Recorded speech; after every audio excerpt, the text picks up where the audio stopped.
Assalamualaikum warahmatullahi wabarakatuh. Kali ini kita akan belajar tema 1 kelas 6 muatan IPA Bahasa Indonesia 2011 subtema 2. Pada muatan IPA KD 3.1 dan 4.1 perkembangbiakan hewan.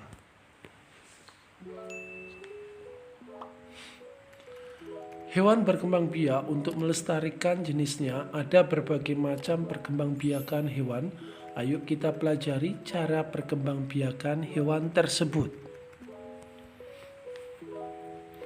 1. Perkembangbiakan hewan dengan cara bertelur atau disebut dengan ovipar. Hewan petelur memiliki ciri antara lain tidak memiliki daun telinga dan mengerami telurnya.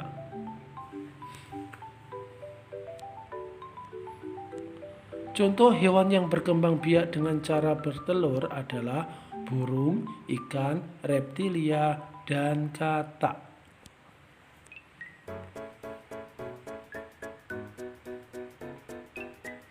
2. Perkembangbiakan hewan dengan cara melahirkan atau disebut vivipar. Hewan yang melahirkan memiliki beberapa ciri, yaitu memiliki daun telinga dan tubuh ditutupi oleh rambut. Contoh hewan yang berkembang biak dengan cara melahirkan adalah sapi, kucing, kambing, lumba-lumba, landak.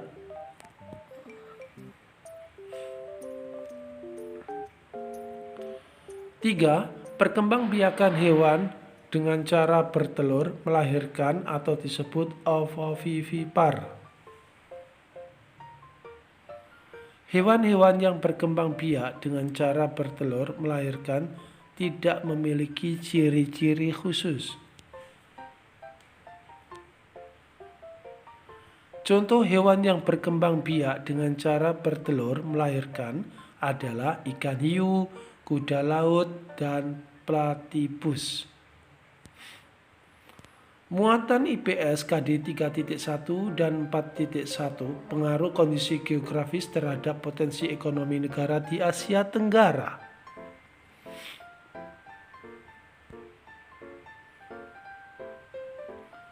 Keadaan ekonomi serta masyarakat biasanya dipengaruhi oleh kondisi geografis lingkungan sekitar. Mereka menyesuaikan mata pencaharian dengan alam sekitar, sehingga kegiatan ekonomi di Asia Tenggara berbeda-beda sesuai daerahnya.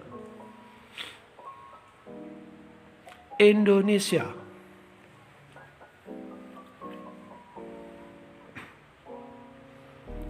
Indonesia memiliki sumber daya alam berupa dataran rendah, dataran tinggi, pesisir pantai, hutan, dan barang tambang, sehingga masyarakat Indonesia memiliki mata pencaharian yang berbagai macam.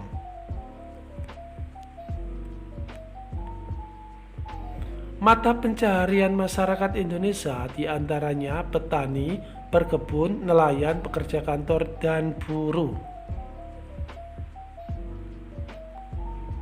Malaysia.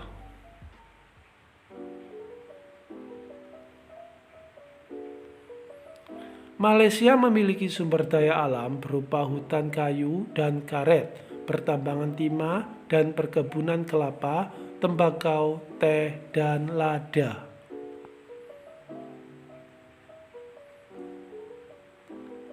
Masyarakat Malaysia memiliki mata pencaharian sebagai petani, pekebun, dan penambang.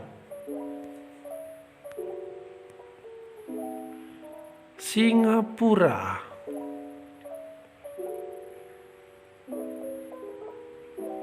Singapura memiliki sumber daya alam berupa industri tekstil, baja, pengolahan karet, timah, minyak bumi, dan percetakan.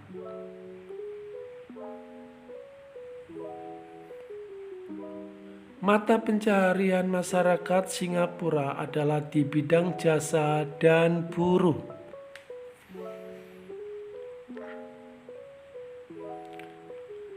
Brunei Darussalam.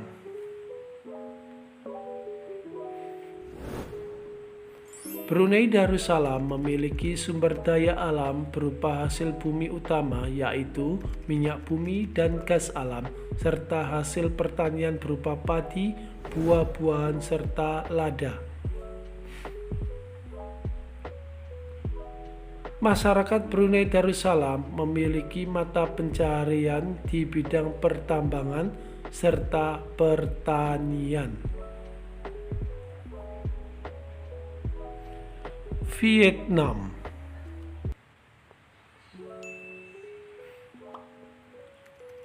Vietnam memiliki sumber daya alam berupa pertanian dan perkebunan, hutan kayu jati dan bambu, serta industri bahan makanan. Masyarakat Vietnam memiliki mata pencaharian sebagai petani, pekebun, dan industri. Kamboja.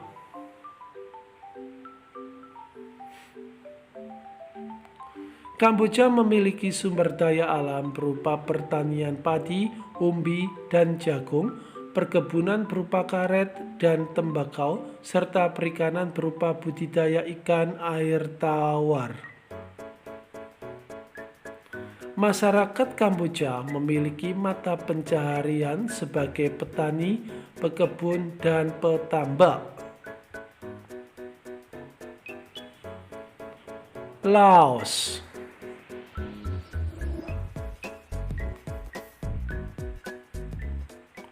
Laos memiliki sumber daya alam berupa pertanian padi, jagung, dan tembakau, hutan kayu jati, Sungai Mekong yang menghasilkan ikan karper dan ikan pers, serta perbukitan tambang gipsum. Masyarakat Laos memiliki mata pencaharian sebagai petani, pekebun, nelayan, dan penambang. Myanmar.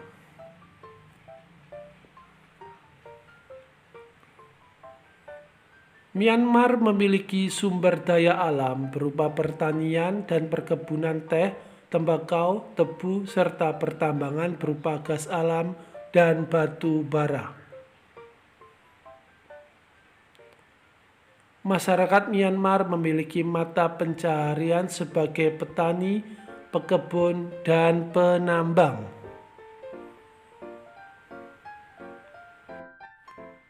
Thailand.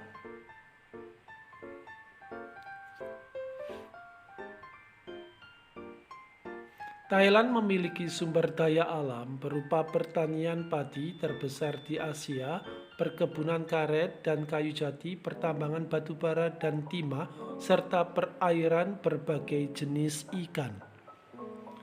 Masyarakat Thailand memiliki mata pencaharian sebagai petani, pekebun, penambang, dan nelayan.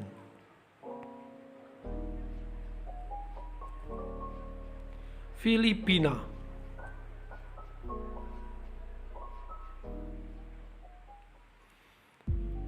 Filipina memiliki sumber daya alam berupa dataran rendah yang menghasilkan jagung, sayuran, serta perkebunan yang menghasilkan tebu, kelapa, tembakau, kayu, dan karet. Masyarakat Filipina memiliki mata pencaharian sebagai petani, perkebun, dan bidang jasa. Pada muatan bahasa Indonesia KD 3.1 dan 4.1. Ide pokok dalam teks laporan.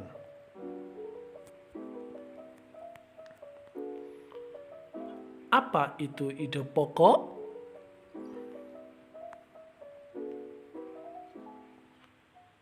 Ide pokok adalah gagasan atau masalah utama yang dibahas dalam sebuah paragraf. Ide pokok sering disebut sebagai pokok pikiran utama atau gagasan pokok. Ide pokok pada umumnya terdapat pada kalimat utama. Saat mendengarkan laporan secara lisan, dengarkan dengan seksama agar kamu dapat menemukan ide pokok dan isi laporan dengan jelas.